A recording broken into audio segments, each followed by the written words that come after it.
Hi, everyone, and welcome to VMware Partnership Perspectives.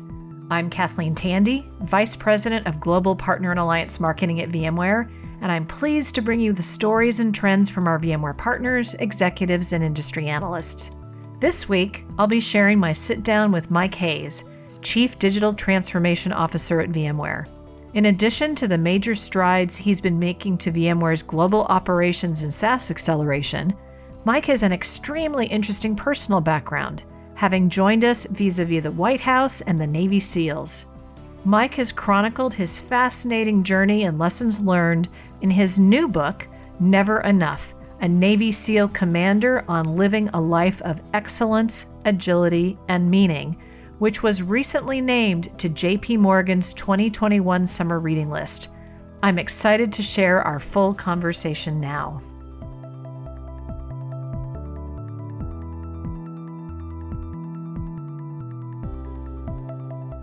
Kathleen, thanks so much for having me, and thanks for all that you do, not just for VMware, but for our entire partner ecosystem and the nation and the planet, my friend.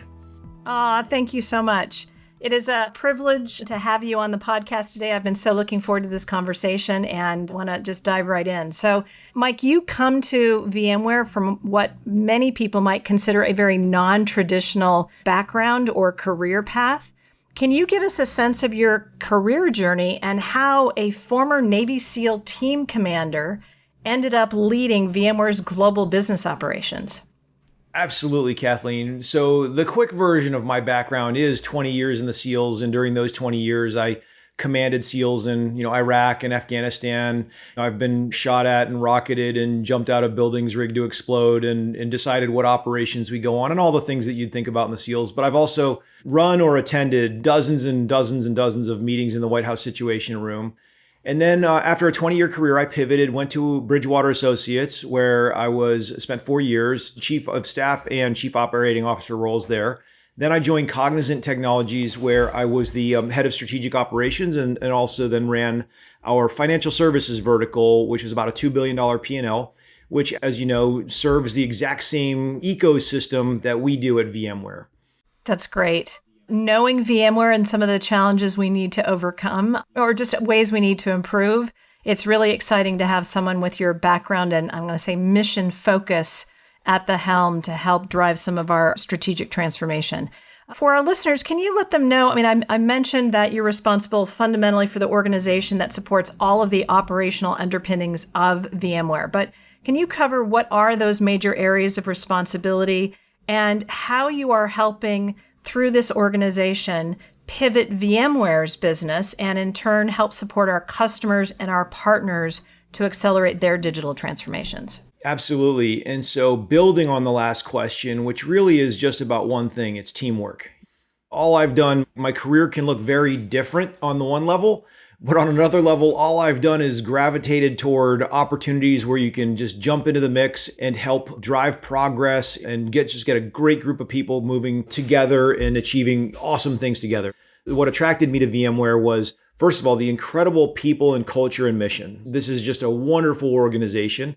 And then, oh, by the way, we've got some really awesome products that drive and power our customers' businesses, both from a run and a change the business perspective. And so as I've landed at VMware, the ask is to figure out what we need to be doing in order to transform and move more quickly to our own future.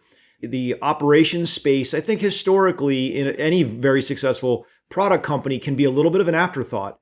So VMware has been incredibly successful. And so a laser focus on product and sales. At this point in time, we're really recognizing that our SaaS pivot quickly to the future requires the back office to become the front office and actually just to become an accelerant to our own success. The ease of doing business, the ability to transact, and just customer delight are what our customers see.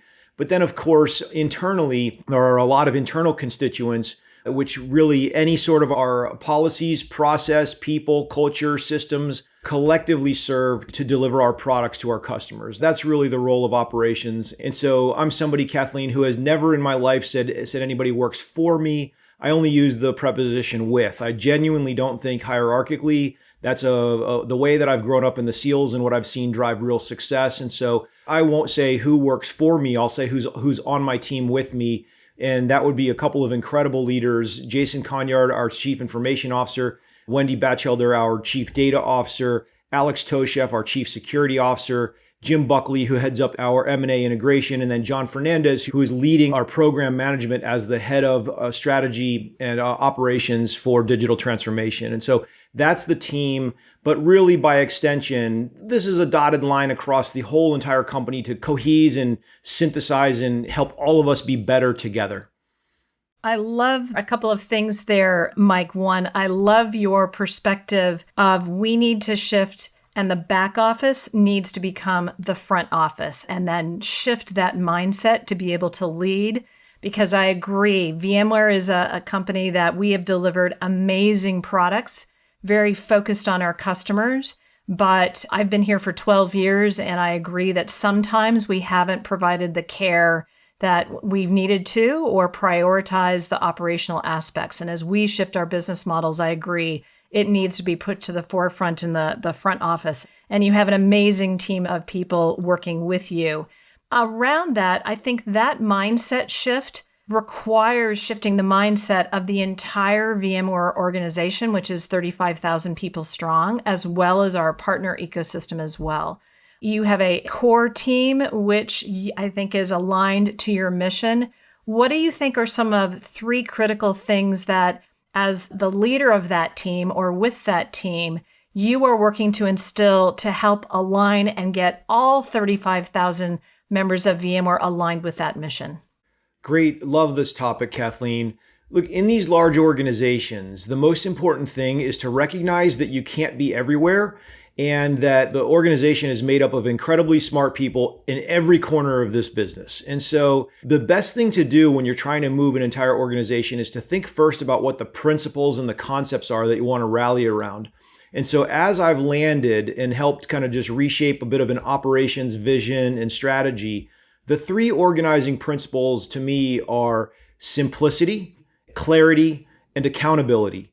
If we can drive those concepts through everything where all 35,000 people sit, we will be so much stronger for it. It's impossible for any leader anywhere in the firm. And I say leader because ultimately, everybody's ultimately a leader. I don't care if you're the 35,000th person in the firm, you lead something. And so that's the thing to recognize, is that we're all leaders, we're all followers, and how do we know when to move forward and when to move backward and to tackle what?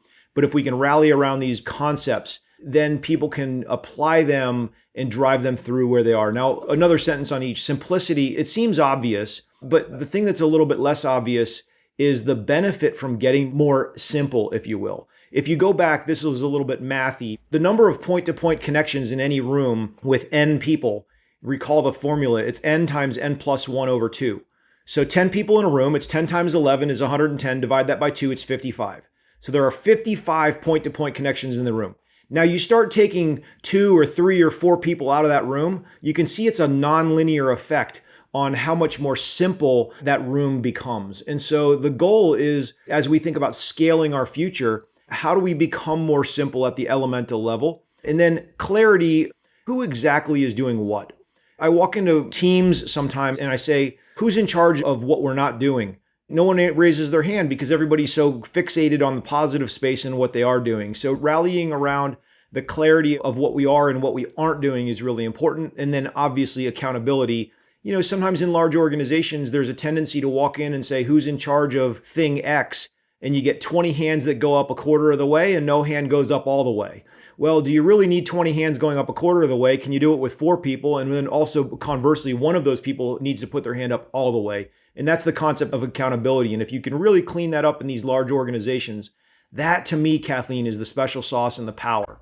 I love those 3 principles. As you were talking about simplicity and the nonlinear effect of reducing the number of people in the room, I was actually thinking about the converse, which is the step function increases when you add people into the conversation, which is something that I think at VMware as an organization, one of its strengths has been its broad horizontal team collaboration and collaboration mindset, which is great to harness a lot of people's thinking, points of view for better results, but it can make decision-making challenging and not necessarily as fast and nimble and agile as I think we need to be. I love that you brought up decision making, because in these large organizations, and actually any organization, the clarity around who makes what decision, where and when is really important. And you can't be everywhere, so you can't tell people what to think. But when people are empowered to know what decisions they can make, what decisions they can't make. When I worked in the White House, I put things mentally into 3 buckets. Number 1 was, what can I decide and never tell my boss? Number 2 was, what do I decide and then tell him or her later? And then the other was, what do I explicitly not decide and say, hey, I need to bring this to you for your decision, and I'm going to tee it up in a way that has really clear pros and cons and opportunity cost and a clear cost benefit analysis, not just fiscally, but just holistically. And that, to me, is really what we need to be doing here at VMware, and frankly, in any large enterprise. Is you don't want to paralyze an organization and say, well, gosh, I don't know if I get to make this decision. And then you just waste time, effort, and energy trying to figure out who's supposed to make this decision. And that's what we're trying to avoid here, Kathleen. I love that, because I think overall we have the opportunity to harness so many fabulous sets of talent, amazing people. We all want to drive impact. But I think all of us in big companies, it's the art to being able to make quick decision making and have that direct line of impact, which helps also make our jobs feel more meaningful and being able to drive some of that impact. So I've always guided my life in terms of, where do I need to ask for permission and where is it okay to plan to ask for forgiveness? So I love that parallel. I think all the things that you've shared, as you mentioned, are parallels and learnings and opportunities for our partners who are also navigating similar shifts. As you all think about, we speak to our partners, you speak to our partners, you came from one of our top and leading partners as well, who are looking to also navigate the business shifts to SaaS subscription consumption models. What key pieces of advice would you have for the business leaders of those organizations who are looking to help navigate the shifts of their companies in this direction? What would be a couple of key takeaways or pieces of advice that you've learned in your time and your last couple of roles that you would encourage them to think about? The first and most important to me, Kathleen, is agility. You see, because ultimately SaaS is a means to an end. Nobody goes out and just buys SaaS. It's not a thing that we buy, it's a how we buy. And so for me, what's important is thinking first and foremost, what's the business outcome? What's the business value, the economic value that we will create for a customer of ours? We have to start with the customer value creation and then work backward from that. And so SaaS to me is a synonym. It's parallel to agility. So as business models change and as markets change, how do we enable our customers to be able to, for example, overconsume one month and underconsume the next month? Expand into a different area that they aren't currently in, and potentially think about other ways that VMware can add value to their organization. So to me, it's funny, in the SEALs, we would get ready to go on these complicated operations and everybody would say, well, gosh, you got to have a plan. And in the SEALs, we'd have a plan, but you're already a step behind if you just have a plan. The only plan that you can have is the plan for the plan to change. And so it's kind of like what I described that places need are really meta plans. You just need one plan, and that's the plan for your business to change very quickly. And so said differently, I'm the Chief Digital Transformation Officer. Really, digital transformation is about transforming the way that you transform. If you can get that foundation right, that is the single most ingredient for success to me, Kathleen. I love that. You brought up SEAL teams, and I'd like to shift to your book now, Never Enough, and your experience as a Navy SEAL team commander. I'm partway through reading it. I will admit I haven't had a chance to get all the way through, but I'm loving it. I'm about a third of the way through. It really is a fascinating and inspiring read. Interestingly, I also recently finished reading the book, The Culture Code by Daniel Coyle. Don't know if you've read that. It's another fascinating read, and it examines the dynamics of groups to better understand how great teams work and how you can improve team performance by studying great teams. And one of the teams that Daniel reviews is the Navy SEALs, in particularly Team 6 and Team 6 leader Dave Cooper, who I'm sure you've met and had an experience to work with. I'm curious, I took a lot of way in terms of just from reading that, but I'm curious from you directly. You touched on a few, but what do you think are some of your most formative lessons from your experiences as a Navy SEAL that shaped how you lead and develop teams?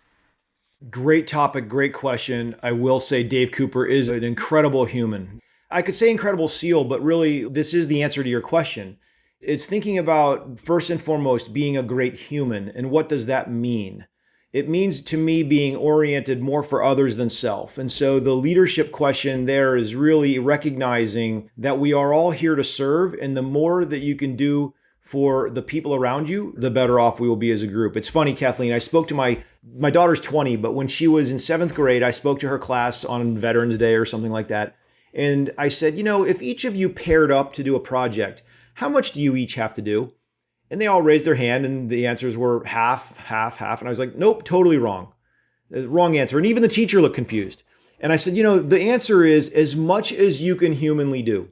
Because then when you get two people who come together on a team, or two or more, and everybody's mentality is do as much as you can, you're going to be really, really strong. And ultimately, it's about your teammate. It's about the people around you. So when you have a shared mission that everybody agrees on and is working toward, then how do you recognize that different people have different gifts and abilities and skills and interests and all of the above? And you take a very disparate group of people together and you celebrate the differences, and you don't just celebrate them, you look for differences and try to bring them out and create that group that is so much stronger because of the collective approach. So the saying in the SEAL teams is team, teammate, self. And it's just how we grow up. And it's the first and foremost thing with leadership. So I love this topic, Kathleen. We could do a whole hour on leadership in and of itself. So I'm glad to riff more on that. Or if you want to just move me off of this topic, maybe for the good of everybody else listening. I could ask, and I encourage, again, everybody to read both your book, and I found this other one fascinating. I love the stories about, I'm going to say this wrong, but the team planning with the pole, and how that is foundational in terms of training and bringing teams together. The thing that I took away most also from just learning about the whole process to bring SEAL teams together is about vulnerability, and the whole concept that vulnerability has to happen first in order to build trust. And that trust is also critical to teams, which I think is not how most people think about it. I think most people think you need to build trust first. And then with trust, then you make yourselves more vulnerable. But really at the core, it's understanding and opening yourselves up to the teammates to build trust. I'm curious whether you have leveraged some of those qualities as you've built together your chief digital transformation team to be able to pull the team together to take on a really important mission. Absolutely. So trust is the foundation. It's cliche for a reason. But let me start by saying, look, I just turned 50 a few weeks ago, and I like to say I've just lived the first third of my life. But I grew up for 20 years in the SEALs where it was you either showed strength or perceived strength. You didn't show weakness and vulnerability. However, we've evolved in a really much better and great way, which is to recognize that we are all imperfect. We're all on a journey together. And to some degree, the process that we grow up doing is after any sort of an operation, we do an after action report or review. Sometimes it's called a hot wash. Sometimes it's whatever. But you finish. We don't spend our time looking at all the things that went right. We spend our time on what didn't go as well as it could have, because that's where all the highest return on the investment of the time is. Inertia will keep the good being good again in the future. So you really need to drill into what didn't go well. The problem for younger SEALs, and I say SEALs as a metaphor because it's the same, it's younger employees at VMware or any enterprise, is that people can start hearing that, conflating feedback as overly negative and how we're doing overall. If we did an operation that could have been on the front page of the newspaper and then we spend 60 minutes talking about why it didn't go well, it'd be really easy at the end of that 60 minutes, if you weren't mature and wise and experienced, to think, oh my gosh, that must have been a train wreck. Negative, no. And so it takes the vulnerability in those sessions to recognize that while some of those comments can be interpreted as potentially even very harsh, the truth is the stakes are high for every organization's business. And what you have to do is judge people on their intent, not their actions. Most of our parents or uncles or whoever raised us paid for some professional to tell us we weren't good enough at either an instrument or a sport when we were kids. And then we grow up and we sometimes don't want that feedback anymore as professional adults. And you say, well, wait a minute, why? Doesn't that make us better and stronger? It absolutely does. But what matters is how the message is delivered. We're all really good at telling when people are genuinely trying to build us up and when people are trying to tear us down so they look an inch taller. We're good as humans at figuring those out. So we should obviously, the message is for all of us to aspire to A, give feedback, and B, do it in ways that are totally constructive for the organization. I love that. I think the whole approach of after action reviews done the right way absolutely can help make everybody better. And I also think help build connections within the team and build stronger teams as well. So I'm going to ask you a tough question, Mike, because I know your book is filled with lots of stories, all are which important and meaningful for you, but I'm going to make you choose. Can you share one or two particularly meaningful stories that you shared in the book that have shaped your quality, particularly shaped your quality as a leader in a corporate setting? Absolutely. Spoiler alert here. Oh, there's, I don't know, 20 or 30. I don't even know how many stories are in the book, some short, some longer. But really for me, the last third of the book around meaning and purpose in life is, in my opinion, the best. And I really end with a story on a particular day with my daughter. The quick version is we had, at an atypically young age, let her go overseas to an underprivileged country where there was some risk, and she volunteered in an orphanage and in a hospital. She had a really challenging situation on her hands where she helped with a C-section. The baby was stillborn and the doctor threw the baby in the garbage. And so my daughter ended up basically getting a cardboard box and putting the baby, let the mother be able to say goodbye to her baby. Look, this is a horrific, horrible, terrible situation. But I was so proud that my daughter was able to kind of find the least bad option here and help the mom have closure.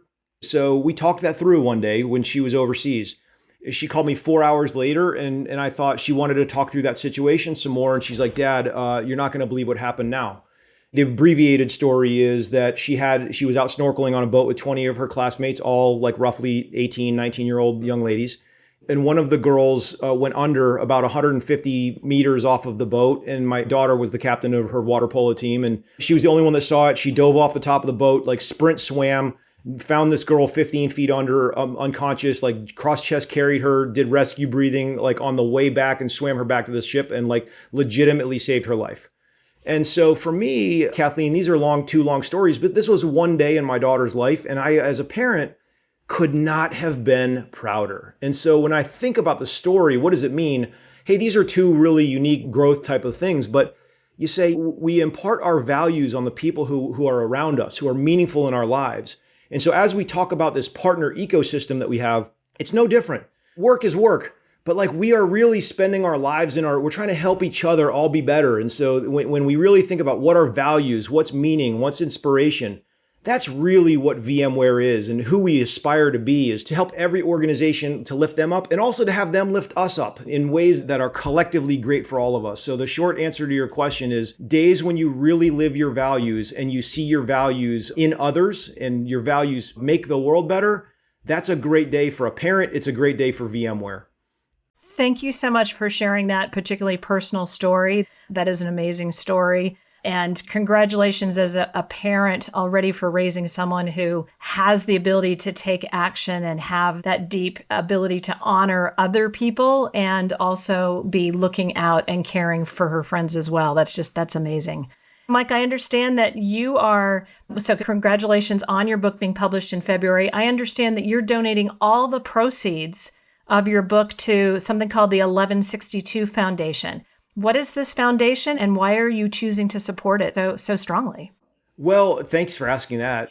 It's an important question because for me, I've buried far too many teammates. Like every SEAL of my era, I've buried probably 40 friends and some that I am as close as my blood brother. And I'm very, very close with my real brother, but these are brother teammates of mine who leave behind wives and families. And so I live my life, the rest of my life, with a very heavy obligation out of desire, not need, but desire to help and to give back and to lift up. And so I founded the 1162 Foundation. It's a 501c3, no full-time employees. There's no website. It's just a very quiet way to confidentially enable us to help some women who've really paid the ultimate sacrifice. And most recently, we ended up buying a house for a woman whose husband was killed in Afghanistan in the middle of the war. She got back on her feet and then lost her business during the pandemic, Kathleen, and then she and her 4 kids were legit homeless. And so For me, it's really way more than a book, it's a mission. And so I could not have written a book and said, hey, please go buy my book if I was profiting. It's just not who I am. And kind of in the lines of, hey, asking for help is a sign of strength. I'm comfortable asking for help getting the book out there because I think it is so well intended on every single level. I love how both the book is inspiring to help all of us think about how we can live our values, live in thinking about higher meaning, having higher impact, and even in the act of learning about these additional insights from your experiences, being able to act on helping to deliver greater meaning and help others. So really, really appreciate that. Would love to wrap up today with a couple of lightning round questions, just shifting the tone to be a little bit lighter. So the first question is, what's a new app you're using on your phone that's either interesting or is helping you be more productive? Well, it's an app that is in the App Store called Ren, R-E-N, and it is not taking customers for real yet because myself and two friends had the idea, and before I came to VMware, we started it. So that's more to follow on that one, but that's the quick answer. It's really just a way to plug in better with your network. It's all about altruism. Ren is the Confucian value of altruism. So more to follow on that in the future. That's great. Well, looking forward to it. Well, when that's launched, we'll have you back and we can talk about that and the background behind that. What technology do you see in the future being the most disruptive for VMware, for our organization, for our customers over the next couple of years? That's a challenging question. There's so much question, and I dare to even say sometimes concern or fear about both automation and artificial intelligence, and thinking, oh my gosh, is automation going to take my job away? Or, oh my goodness, is AI going to either make us both smarter and dumber at the same time, if you know what I mean? It's kind of like the GPS. We used to, like people my age actually used to know how to get in a car and read street signs and do all these things. Now we just plug in Waze. So technology is always going to move us forward and make us more productive as people. But back in 1920, when the Wright brothers were flying their planes, people were worried that bicycles were going to take children out of the cities too far away. So I think everybody's always got a little bit of a worry about whatever the thing of the day is. And gosh, you said lightning round, so I'm way over. The lightning has probably already struck. No, that's fine. So we'll take AI as the answer, and we could probably have a whole nother conversation just about that and debate that. Last question. So I'm sure over the last year, like me and many others, you have not had to travel as much. You've been closer to home. You've had a little bit more flexible time. Have you used that time to pick up any activity or hobby, either picking up something new or something you've been able to go back to? But have you used, I'm going to say, that extra time or that gift over the last year? Look, I think that the extra gift has been more time with family. I'm somebody who's left my family for 6 months or more 7 times.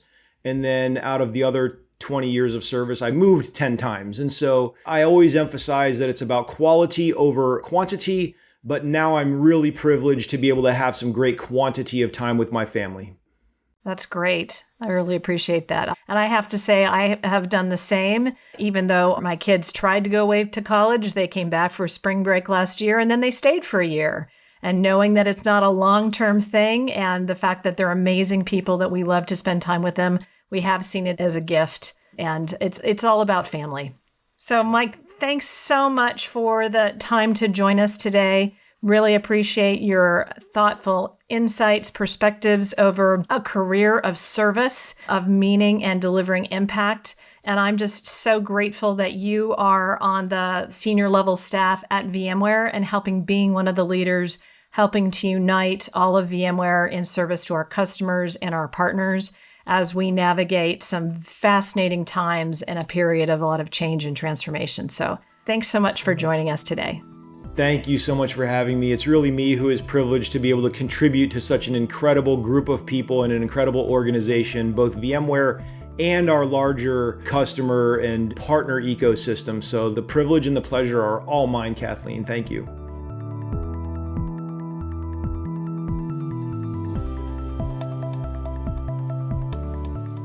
Wow, what an interesting conversation with Mike. While Mike's background is quite unique, it's fascinating to see how he's consistently carried over principles of teamwork, leadership, and a clear vision for success across each of his roles over time. I have no doubt that his work at VMware will be transformational, not just for our employees and customers, but for the entirety of the partner ecosystem as well. To connect with Mike Hayes, you can find him on LinkedIn or on Twitter at @thisismikehayes. Please subscribe, follow, and review VMware Partnership Perspectives from your streaming platform of choice. For more information on VMware's partner programs, please visit Partner Executive Edge at VMware.com. I'm Kathleen Tandy, and you've been listening to VMware Partnership Perspectives. Thanks for your time.